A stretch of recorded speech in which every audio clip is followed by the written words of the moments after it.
சபையிலிருந்து வெளியேற்றுவேன் அர்ச்சுனாவை எச்சரித்த பிரதி சபாநாயகர் என்பதாக இன்றைய தினம் பத்திரிகைகள் அதற்கு தலைப்பினை வழங்கி இருப்பதை நாங்கள் காணக்கூடியதாக இருக்கிறது. பிரதானமாக தமிழன் பத்திரிகையிலும் அது குறித்த தகவல் வெளிப்படுத்தப்பட்டிருக்கிறது.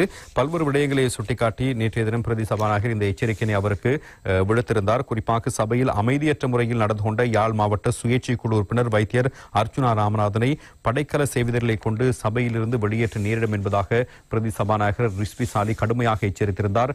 பார்லிமெண்டத்தில் நேற்று வியாழக்கிழமை எதிர்க்கட்சித் தலைவர் சஜித் பிரேமதாச பிரதமரிடத்தில் கேள்வி எழுப்பி உரையாற்றுகின்ற பொழுது சபாபடத்தை அவமதிக்கும் வகையில் அவர் வசனம் ஒன்றை வெளியிட்டதனால் ஏற்பட்ட சர்ச்சையின் போது அர்ச்சனா எம்பி அமைதியற்ற முறையில் நடந்து கொண்டமையினால் சபாநாயகர் இவ்வாறு எச்சரிக்கை விடுத்திருந்தார்.